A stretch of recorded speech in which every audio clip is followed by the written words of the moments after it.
Bonsoir les amis, j'espère que vous allez tous très bien. Très content de vous retrouver pour cette nouvelle vidéo avant match de la 16e journée de la Liga. Le Barça enchaîne déjà en Liga ce mardi et le moins qu'on puisse dire pour le moment c'est que le Barça est tout simplement en danger et ça on va en parler dans cette vidéo.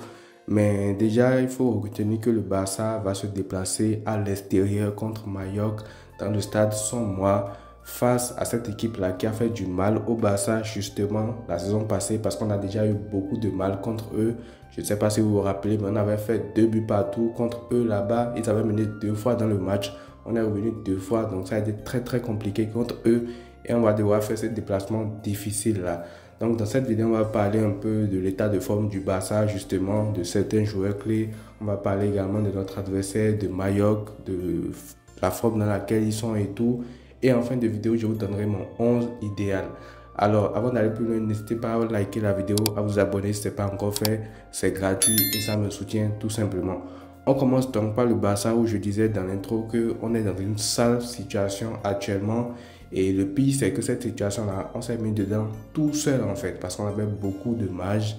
Et là, tu vas avoir un déplacement compliqué où il n'y a pas d'autre option que de gagner en fait parce que tu as un matelas confortable de 9 points, enfin tu avais un matelas confortable de 9 points que tu as gaspillé en seulement 3 journées. Là maintenant, toutes les équipes sont en train de te tarauder et tu n'as pas le droit à l'erreur tout simplement.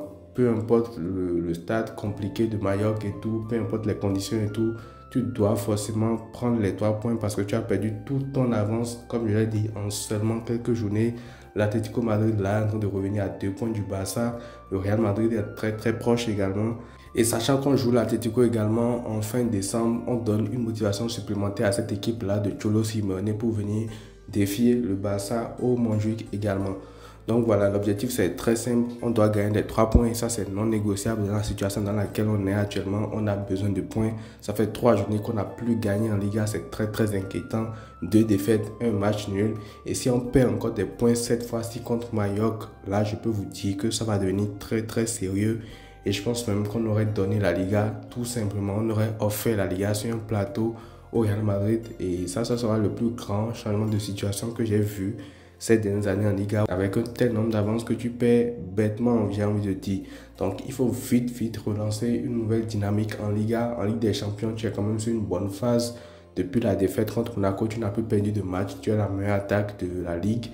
Mais en Liga, dernièrement, ça devient très compliqué et on a besoin d'une victoire pour se relancer, pour se remettre dans une nouvelle dynamique, pour lancer une nouvelle série de la gagne et tout, parce que là, c'est plus possible en fait. Donc, soit on gagne ce match-là par tous les moyens possibles, soit la Liga, on va commencer vraiment à se poser des questions dessus, parce que là, ne croyez pas que le Real Madrid, qui n'avait pas d'objectif avant en gagnant, qui se disait même si on gagne, on va revenir à quelques points d'eux et tout.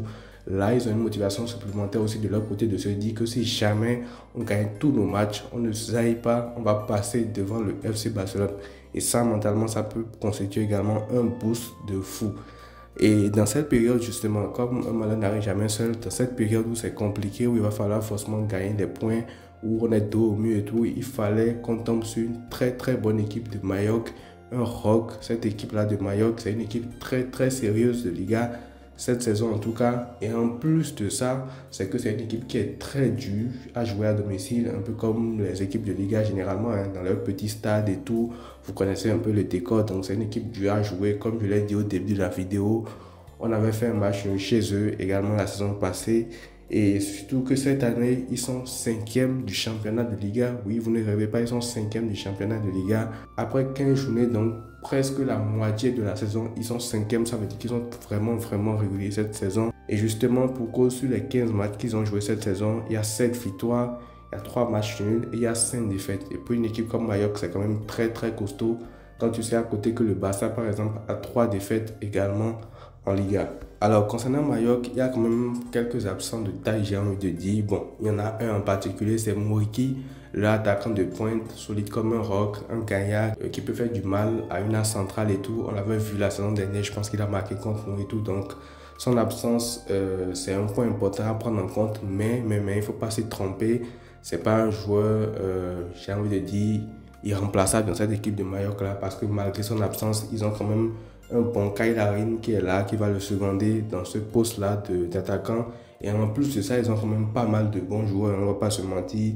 Du Sergi Dadek, que je pense que la plupart des gens connaissent ici. Du Dani Rodriguez, qui est très très fort également. D'ailleurs, ils ont battu Valence 2-1 lors de la dernière journée de la Liga pour vous montrer qu'ils sont quand même très bien en forme. Et il y a aussi Samu Costa. Bref, il y a plein de joueurs comme ça intéressants de Liga. Donc, ça ne va pas du tout être un match facile. En plus, récemment, toutes les équipes ont commencé à déjouer un peu ce système de bloc bas du Barça et tout. Donc, je pense que eux-mêmes, ils ont eu un œil sur ça. Ils ont vu le match contre Las Palmas. Ils ont vu que le Barça commence à douter un peu mentalement et tout. Donc, ils vont exploiter forcément toutes ces failles-là contre le Barça.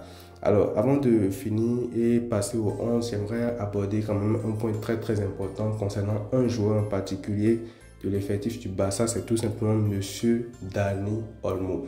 Et avec lui, j'ai envie de dire tout simplement que ça devient très très compliqué parce que s'il ne peut pas enchaîner 2 matchs sans avoir des gênes, sans avoir des douleurs ici, sans avoir des trucs par-ci, par-là, des pépins par-ci, par-là, là ça va devenir chiant tout simplement en fait parce que déjà on te prend cet été, c'est toi la seule recrue du club. Bon, on sait que du point de vue physique et tout, c'était assez compliqué pour lui, mais là, juste au point de ne pas pouvoir enchaîner 2 matchs, 3 matchs sans avoir des gênes par-ci, par-là, non, là ça va devenir très très chiant. Et le truc, c'est qu'il est devenu tellement important dans le jeu du Barça qu'à lui tout seul, généralement même, il constitue une solution contre les blocs bas. Et tu sais qu'en Liga, la plupart du temps, tu vas jouer dans cette configuration-là où tu auras des équipes en face avec un bloc bas et tout. Et lui, qui a une clé tactique déjà à lui tout seul pour un bloc bas, c'est très difficile si tout le temps tu dois compter sur lui, mais qui n'est pas là, qui n'est pas présent et tout, parce qu'il fluidifie tellement le jeu, il apporte tellement dans le dernier tiers du terrain, devant la surface, dans les combinaisons et tout.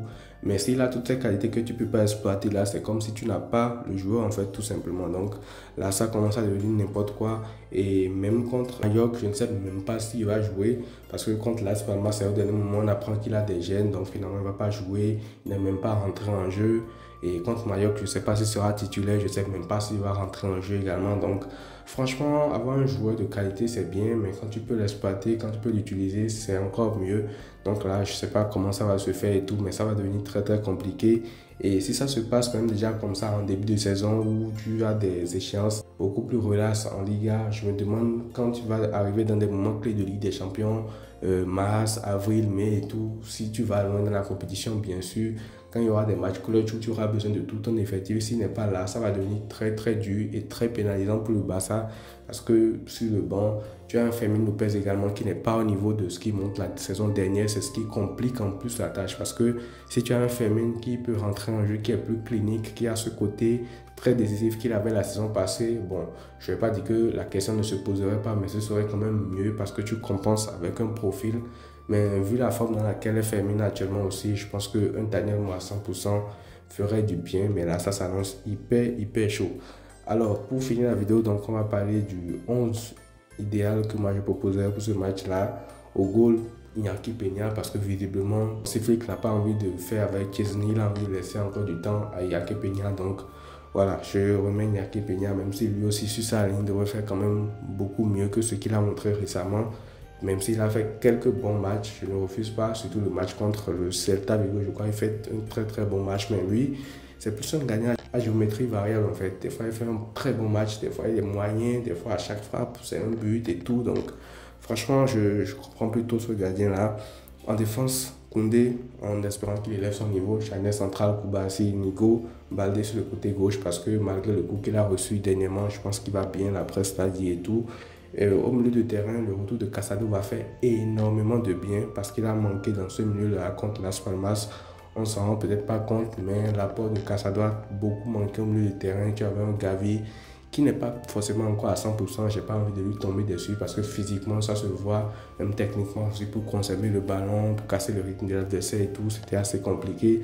Donc Casado va revenir dans ce milieu de terrain accompagné de Pedri et de M. Dani Olmo si toutefois il est disponible. Parce que là, on ne sait même pas s'il sera disponible ou pas. Donc s'il est disponible, ce sera lui. Si ce n'est pas disponible, on va devoir encore faire une fois avec Fermín López ou Pablo Torre, même si dans la forme du moment, je préférerais quand même avoir un Pablo Torre. Et en attaque, pour finir, Lamine Yamal, je pense qu'il sera reconduit comme ça dans le 11 parce que là, on est un peu dos au mur, on n'a pas trop de solutions. Donc, je pense que même si lui aussi n'est pas encore à 100%, il sera peut-être reconduit dans le 11 Ou alors s'il ne l'est pas, ce sera peut-être Ferran Torres et tout. En tout cas, de toute façon, tu es dos au mur là. Tu es obligé de mettre tous tes meilleurs joueurs qui t'a peut-être risqué encore d'autres. Donc, Lamine Yamal, je crois, il va jouer. Lewandowski dans l'as et Rafinha dans son poste de faux ailier gauche qu'il va retrouver. Et voilà. Donc, c'est tout pour cette vidéo là. N'hésitez pas à me dire ce que vous en pensez du 11. Est-ce que c'est un 11 cohérent pour cette équipe de Mallorca et tout? Est-ce que vous aurez préféré autre chose? Je vous lirai. Prenez tout soin de vous les amis et à très vite.